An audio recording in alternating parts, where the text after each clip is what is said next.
अस्सलाम वालेकुम dear students, welcome to our class. आज हम चैप्टर नंबर 10 मेथड की बुक का एक्सरसाइज 10.1 क्वेश्चन नंबर 9 करने लगे हैं। d4 plus 2d³ minus 2d² minus 6d plus 5 into y is equal to 0। सबसे पहले हम कैरेक्टरिस्टिक या ऑक्सिलरी इक्वेशन लिख लेते हैं। The characteristic our auxiliary equation is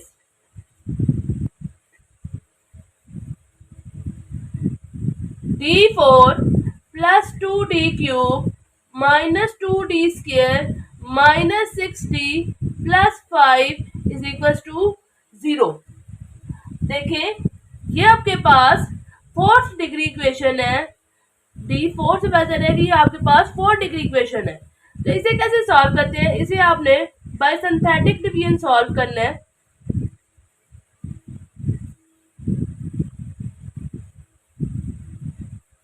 synthetic division कैसे करते हैं? सबसे पहले इसके कोएफिशिएंट्स लिख लेते हैं। कोएफिशिएंट कौन से हैं? 1 2 -2 -6 5। आपने इस इक्वेशन के कोएफिशिएंट्स लिख लिए हैं। अब चेक करते हैं कि 1 is the root of this equation और नॉट। तो हम कैसे चेक करते हैं? फर्स्ट हम ऐसे ही एज इट इज नीचे उतारते हैं। 1 को 1 के साथ मल्टीप्लाई करेंगे और इधर लिखेंगे 1 को जब आप 1 के साथ मल्टीप्लाई करते हैं तो आपके पास 1 आता है। 2 + 1 3 के इक्वल यहाँ पे लिखेंगे। 1 को जब आप 3 के साथ मल्टीप्लाई करेंगे तो आपके पास 3 आता है। 3 - 2 1। 1 को जब आप 1 के साथ मल्टीप्लाई करेंगे तो आपके पास 1 आता है। -6 में जब आप 1 ऐड करेंगे तो आपके पास -5 आता है। 1 को जब आप मल्टीप्लाई करेंगे -5 के साथ तो आपके पास -5 आता है। 5 में जब आप -5 ऐड करेंगे तो आपके पास 0 आता है। यहाँ पे आपके पास रिमाइंडर 0 आ गया है। 0 आने का क्या मतलब होता है कि ये जो आपके पास वैल्यू होती है, यहाँ पे आपके पास 1 है, तो 1 is the root of this equation. तो एक रूट आपके पास आ गया d इज इक्वल टू 1। ये आपके पास एक रूट आ गया। और अब ये देखिए कि इस इक्वेशन को आप कैसे लिखेंगे। ये d4 में थी, तो जब आपको पता है सिंथेटिक डिवीजन लगाते हैं तो इसकी एक डिग्री कम हो जाती है। ये आ जाएगा d3 plus 3d² plus d -5 is equal to 0। अब ये देखें कि ये वाली जो इक्वेशन है ये आपके पास थर्ड डिग्री इक्वेशन है, तो इसको भी आप बाय सिंथेटिक डिवीजन सॉल्व करेंगे।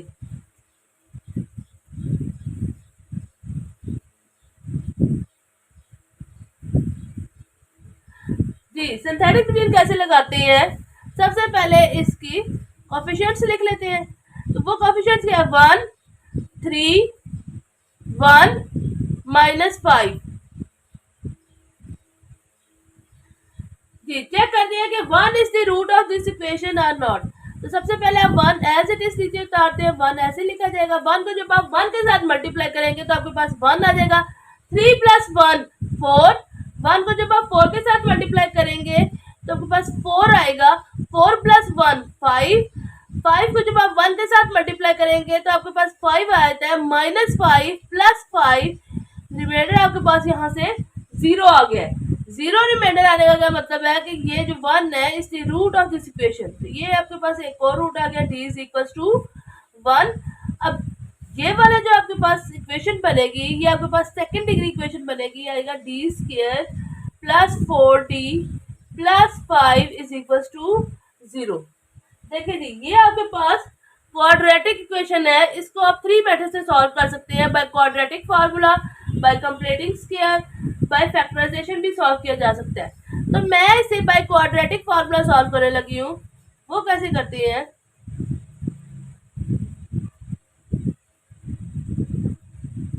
ये देखिए जी, मैं इसे क्वाड्रेटिक फार्मूला से सॉल्व करने लगी हूँ। तो जो क्वाड्रेटिक इक्वेशन होती है वो होती है ax² plus bx plus c is equal to 0। ठीक है, तो इधर से a की वैल्यू इन दोनों को कंपेयर करें, इसको और इसको, तो यहाँ से आपके पास a की वैल्यू आती है 1, b इज इक्वल टू 4 आता है और c आपके पास किसके इक्वल आता है? 5 के। जो क्वाड्रेटिक फार्मूला होता है वो x से होता है, ठीक है। लेकिन यहाँ पे जो हमारा वेरिएबल है वो क्या है, d है, तो हम d यूज करेंगे। d is equal to minus b plus minus b square minus 4ac over 2a। ये क्वाड्रेटिक फार्मूला होता है, इसमें वैल्यूज पुट कर दे तो ये आपके पास आ जाएगा d is equal to minus 4 plus minus b की क्या वैल्यू है 4, यहाँ पे आ जाएगा 4 का square minus 4 into 1 into 5 over 2 into 1, ठीक है। ये आ जाएगा d is equal to minus 4 plus minus under root 16 minus 20 over 2। जी ये आ गया d is equal to minus 4 plus minus under root 16 minus 20 over 4। जब 16 में से आप 20 सब्ट्रैक्ट करेंगे तो आपके पास आ जाएगा d is equal to minus 4 plus minus under root minus 4 over 2। ये आ जाएगा d is equal to minus 4 plus minus 2 iota over 2। एक दफा इसके नीचे एक दफा इसके नीचे लिख लेते हैं, d is equal to minus 4 over 2 plus minus 2 iota over 2। तो यहाँ से d की क्या वैल्यू आ गई है, माइनस 2 प्लस माइनस आयोटा। तो ये आपके पास कौन से रूट्स आए हैं, ये आपके पास कॉम्प्लेक्स रूट आया है, ठीक है। ये रियल था, ठीक है। ये आपके पास d इज इक्वल टू एक ये 1 आया और एक पीछे भी आया d इज इक्वल टू 1। तो ये आपके पास रियल और आइडेंटिकल रूट्स आए हैं और ये आपके पास कॉम्प्लेक्स रूट आया है। जी अब देख लेते हैं जनरल सॉल्यूशन कैसे लिखेंगे। The general solution is, general solution लिखा जाएगा y c is equal to c1 e की power x plus c2 x e की पावर x, क्योंकि दो दफा d इज इक्वल टू 1 आया ना, तो यहाँ पे x इंक्रीज करेंगे। अब कॉम्प्लेक्स रूट कैसे लिखते हैं, e की power minus 2x c3 cos x plus c4 sin x। ये देखिए रियल रूट था इसका -2, तो हमने e की पावर -2x लिख ली है। कॉम्प्लेक्स में देखिए यहाँ पे आयोटा के साथ 1 मौजूद है, तो ये आ जाएगा c3 cos x plus c4 sin x। उम्मीद है आपको ये क्वेश्चन समझ आ गया होगा। जी क्वेश्चन नंबर 10 देखते हैं। क्वेश्चन नंबर 10 है d4 minus 5d cube plus 6d square plus 4d minus 8 into y is equal to 0। सबसे पहले हम द कैरेक्टरिस्टिक्स या ऑक्सिलरी इक्वेशन लिखेंगे। द कैरेक्टरिस्टिक और ऑक्सिलरी इक्वेशन इज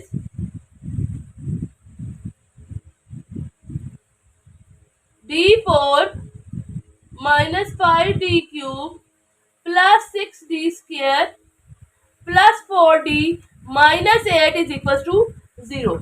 जी सबसे पहले हमने द कैरेक्टरिस्टिक्स या ऑक्सिलरी इक्वेशन लिख दिया। अब ये देखें ये 4 डिग्री इक्वेशन है, तो इस 4 डिग्री इक्वेशन को आप बाय सिंथेटिक डिवीजन सॉल्व करेंगे। बाय सिंथेटिक डिवीजन कैसे से सॉल्व करना है, सबसे पहले आपने इसके कोएफिशिएंट्स लिख लेने हैं। इस इक्वेशन के आपने कोएफिशिएंट्स लिख लेने हैं, वो है 1 माइनस 5 6 4 और माइनस 8। तो आपने देखना है कि -1 is the root of this equation और not. 1 is as it is सीधे उतारेंगे। -1 को आप जब 1 के साथ मल्टीप्लाई करेंगे तो आपके पास आएगा -1 -5 प्लस -1 -6। -1 को जब आप -6 के साथ मल्टीप्लाई करेंगे तो आपके पास आएगा 6। 6 में जब आप 6 को ऐड करेंगे तो आपके पास आएगा 12। -1 को जब आप 12 के साथ मल्टीप्लाई करेंगे तो आपके पास आएगा -12 -12 प्लस 4 -8 -8 को जब आप -1 के साथ मल्टीप्लाई करेंगे तो आपके पास आएगा +8 -8 में जब आप 8 को ऐड करेंगे तो आपके पास रिमाइंडर 0 आ जाता है। रिमाइंडर 0 आने का क्या मतलब होता है कि d is equal to -1 is the root of this equation, और जो ये इक्वेशन बनी है ये 3rd डिग्री इक्वेशन बन जाएगी d³ -6d² plus 12d minus 8 is equal to 0। अब ये देखें, ये थर्ड डिग्री इक्वेशन है, इसके ऊपर फिर अगेन हम सिंथेटिक डिवीजन लगा के इसे सॉल्व करेंगे। तो हम इसे सॉल्व कर लेते हैं अगेन बाय सिंथेटिक डिवीजन। जी, अब क्या करेंगे, सबसे पहले इसके कोफिशिएंट्स लिख लेंगे। वो क्या है, 1 माइनस 6 12 माइनस 8। हमने इसके कोफिशिएंट्स लिख लिए हैं। अब हम क्या करते हैं कि 2 is the root of this equation और नॉट। 1 एज इट इज उतारेंगे। 2 को जब आप 1 के साथ मल्टीप्लाई करेंगे तो आपके पास 2 आ जाएगा। Minus 6 plus 2 minus 4। 2 को जब आप माइनस 4 के साथ आप मल्टीप्लाई करेंगे तो आपके पास आएगा माइनस 8। 12 माइनस 8 4, 2 4 आर 8 और यहाँ पे लिखेंगे माइनस 8 प्लस 8 0। रिमाइंडर आपके पास क्या आ गया है, 0। तो आपके पास एक रूट पहले से आया हुआ है, d is equal to minus. जी, एक रूट आपके पास पहले से ही आया हुआ था, d इज इक्वल टू -1। दूसरा रूट आपके पास आ गया d इज इक्वल टू 2। अब ये देखें कि ये वाली जो इक्वेशन है ये आपके पास थर्ड डिग्री थी, तो ये वाली जो इक्वेशन है ये आपके पास क्वाड्रेटिक इक्वेशन बन गई है। ये आपके पास आ जाएगा d square minus 4d plus 4 is equal to 0।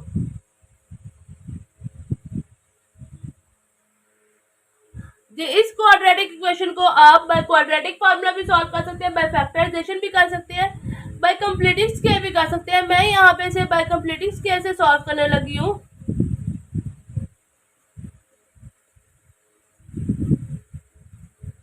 देखिए जी, ये वाले जो आपके पास इक्वेशन है क्वाड्रेटिक इक्वेशन, ये है d का square minus 2 into D into 2। देखिए, इसको सॉल्व करें तो आपके पास माइनस 4d ही आता है और ये 4 किसका स्क्वायर है, ये आपके पास 2 का स्क्वायर है। तो यहाँ पे आपके एक फार्मूला पड़ा हुआ है। फार्मूला क्या था कि आपने पढ़ा हुआ है कि a माइनस बी का होल स्क्वायर किसके इक्वल है, a square minus 2ab plus b square के। ठीक है, तो यहाँ पे देखा जाए तो ये आपके पास क्या a square minus 2ab plus b square लिखा हुआ है। तो इसकी जगह पे आप क्या लिख सकते हैं, इसकी जगह पे आप लिख सकते हैं d माइनस 2 का whole square is equal to 0। यहाँ पे देखें, यहाँ पे आप लिख सकते हैं d minus 2 is equal to 0 और d minus 2 is equal to 0। इधर से d की वैल्यू आ गई है 2 और यहाँ से भी d की वैल्यू आ गई है 2। ठीक है, यहाँ से आपके पास d की वैल्यू 2 आ गई है। अब ये देखें कि ये जो रूट्स आए हैं ये आपके पास रियल आया है और बाकी जो ये आपके पास 2 रूट्स आए हैं ये आपके पास रियल प्लस आइडेंटिकल रूट्स आए हैं।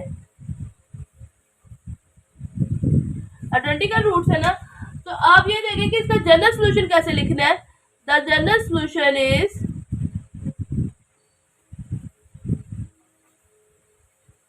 ये आएगा yc is equal to c1 e की power minus x, c2 e की power 2x plus c3 x e की power 2x plus c4 x square e की पावर 2x। देखिए 3 दफा 2 रिपीट हो रहा था ना, तो सबसे पहले हमने c2 e की पावर 2x लिखा है प्लस c3 x e की power 2x plus c4 x square e की पावर 2x। x को हम इंक्रीज करते गए हैं ताकि आंसर डिफरेंट करने के लिए। उम्मीद है आपको ये क्वेश्चन समझ आ गया होगा। जाते जाते आपसे एक छोटी सी रिक्वेस्ट है कि अगर अभी तक आपने हमारा चैनल सब्सक्राइब नहीं किया तो इसे सब्सक्राइब कर ले और बेल आइकन को प्रेस करना मत भूलिएगा ताकि आप हमारी लेटेस्ट वीडियो देख सकें।